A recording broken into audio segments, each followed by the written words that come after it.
हमारा टॉपिक है net factor income from abroad. Net factor income from abroad यानी विदेशों से प्राप्त शुद्ध आय। इसको समझने के पहले लेक्चर 6 और लेक्चर 7 देखना ज़रूरी है, जिसमें आपको इकोनॉमिक टेरिटरी ऑफ कंट्री और नॉर्मल रेसिडेंट ऑफ कंट्री दोनों को डिफाइन किया गया है। तो आज हमारा टॉपिक है net factor income from abroad. आइए देखते हैं क्या है ये। पिछले लेक्चर में हम लोगों ने पढ़ा था डोमेस्टिक इनकम, जिसको हम बोलते हैं घरेलू आय, या इसको बोला जाता है NDPFC यानी net domestic product at factor cost. Net domestic income हम बोलते हैं market value of all the goods and services produced in a domestic territory in a country in accounting year. यानी घरेलू आय हम बोलते हैं एक साल में किसी देश की सीमा के अंतर्गत जो कुछ उत्पादन होता है उसको हम डोमेस्टिक इनकम बोलते हैं। डोमेस्टिक इनकम से हम नेशनल इनकम को कन्वर्ट कर सकते हैं। National income is equal to domestic income plus NFIA।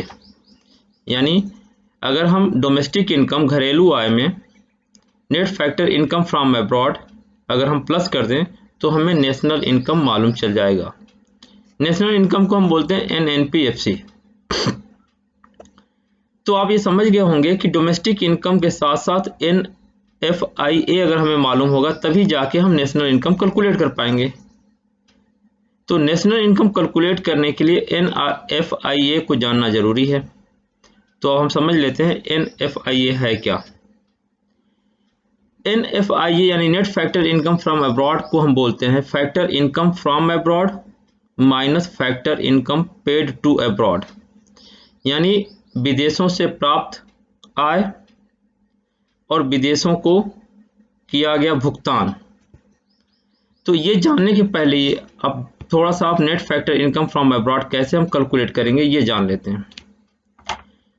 यहाँ दो मैप दिया हुआ है, एक इंडिया का मैप है और एक रेस्ट ऑफ द वर्ल्ड यानी दुनिया का मैप है, जिसमें यहाँ पर हमने इंडिया को अलग यहाँ से दिखा दिया है वर्ल्ड के मैप से। डोमेस्टिक इनकम का मतलब है कि इस पूरे इकोनॉमिक टेरिटरी में जो कुछ उत्पादन होगा वो डोमेस्टिक इनकम होगा। अब इसमें दो तरह के लोग होंगे, एक तो रेसिडेंट ऑफ कंट्री यानी इंडिया के रहने वाले लोग, निवासी, जिसको हम बोलेंगे भारत के सामान्य निवासी या normal resident of our country. दूसरे इसमें वो लोग भी होंगे जो नॉर्मल रेसिडेंट ऑफ कंट्री नहीं होंगे। इसका मतलब कि दुनिया के किसी भी देश से आके यहाँ पर रह सकते हैं, उत्पादन कर सकते हैं। उत्पादन में क्या कंट्रीब्यूट करेंगे वो आके जो नॉर्मल रेसिडेंट ऑफ कंट्री नहीं है, यानी हम बोलेंगे उनको non resident of country, Bharat के गैर निवासी। यानी भारत में है लेकिन वो भारत के निवासी नहीं है। उत्पादन में वो क्या काम कर सकते हैं, लेबर के तौर पे काम कर सकते हैं। लेबर हो, चाहे वो स्किल्ड लेबर हो चाहे मैनुअल लेबर हो। उनकी पूंजी कैपिटल हो सकती है, यानी उनको रेंट भी मिल सकता है। यानी उनको क्या क्या मिलेगा, या तो वेज एंड सैलरी मिलेगी जिसको हम कंपनसेशन ऑफ एम्प्लॉय बोलेंगे, यानी श्रमिकों को पारिश्रमिक मिलेगा, कंपनसेशन ऑफ एम्प्लॉय मिलेगी, या उनको इंटरेस्ट मिलेगा, या उनको प्रॉफिट मिलेगा, या उनकी अगर कोई पूंजी लगी है तो डिविडेंड मिलेगा यानी लाभांश मिलेगा। मैंने ये बोला कि भारत में उत्पादन करने में दो लोग ही काम कर रहे हैं, एक रेसिडेंट और दूसरे नॉन रेसिडेंट, भारत के निवासी और भारत के जो निवासी नहीं है वो भी भारत में उत्पादन कर रहे हैं।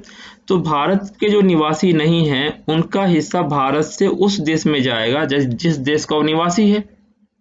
तो इसको हम बोलेंगे फैक्टर पेमेंट टू अब्रॉड।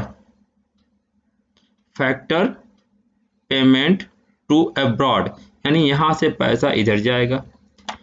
अब फॉरेन में बहुत सारे ऐसे लोग हैं जो रेसिडेंट ऑफ इंडिया हैं यानी भारत के निवासी हैं, लेकिन प्रोडक्शन में काम, उत्पादन में यहाँ काम कर रहे हैं।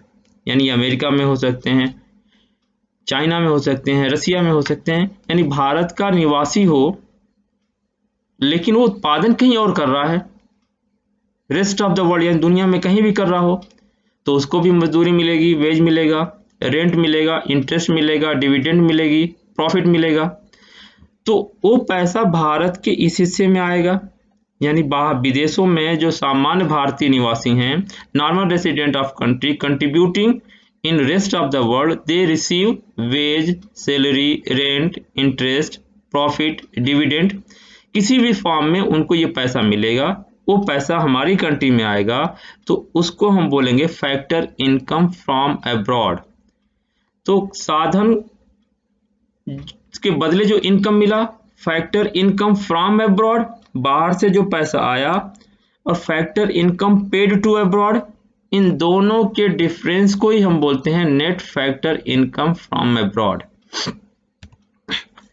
अब net factor income from abroad क्या है? It refers to the difference between factor income from rest of the world and factor income paid to rest of the world. यानी फैक्टर इनकम के तौर पर हमें बाहर से कितना पैसा आया और फैक्टर पेमेंट हमने फॉरेन के कंट्री को कितना किया, इन दोनों के डिफरेंस को ही हम बोलेंगे net factor income from abroad, यानी विदेशों से प्राप्त शुद्ध कारक आय। फॉर्मूले के तौर पर लिखेंगे NFIA equal to factor income from abroad minus factor income to abroad. इतनी बात तो क्लियर होगी। A factor income from abroad is the income earned by the normal resident of country from the rest of the world in the form of wage, salary, rent, interest, dividend, retained earning, and factor income to abroad is the income paid to the normal resident of the country for their services। इतनी बातें तो हमने आपको समझा दिया कि आपके हमारे देश में अपने लोग भी उत्पादन करते हैं, जिनको हम बोलते हैं normal resident of our country. कुछ ऐसे लोग भी हैं जो हमारे देश के रेसिडेंट नहीं हैं, जिनको हम बोलेंगे नॉन रेसिडेंट ऑफ कंट्री। तो नॉन रेसिडेंट ऑफ कंट्री जो हैं, उनको उनके काम के बदले में हम जब पेमेंट करेंगे तो उसको कहलाएगा factor income paid to abroad.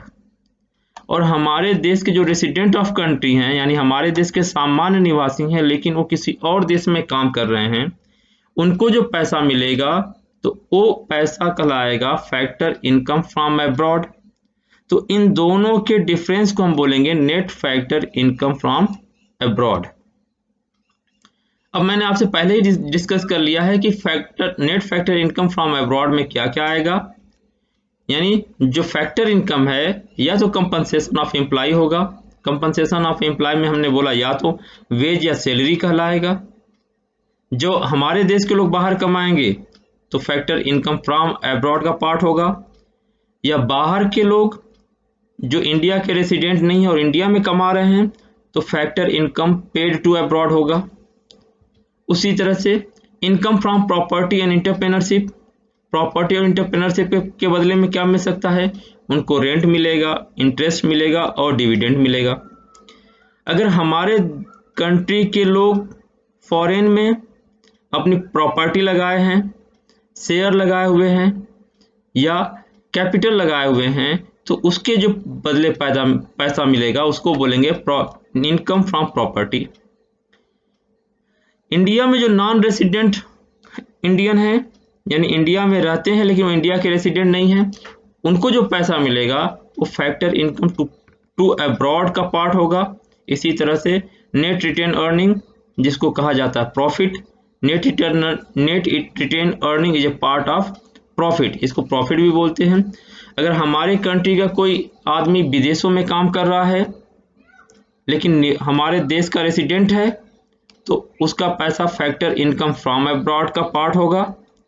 अगर फॉरेन रेसिडेंट का आदमी इंडिया में काम कर रहा है तो उसके पैसे को हम बोलेंगे factor income to abroad.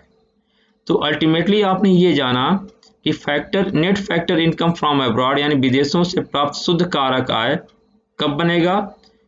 Net factor income from abroad equal to factor income from abroad minus factor income paid to abroad. इन दोनों के डिफरेंस को जब हम निकालेंगे तो हमारा बनेगा NFIA, और डोमेस्टिक इनकम में जब इस वैल्यू को हम जोड़ देंगे तो ऑटोमेटिक हमारा नेशनल इनकम निकल जाएगा। नेशनल इनकम का मतलब होता है NNPFC, net national product at factor cast.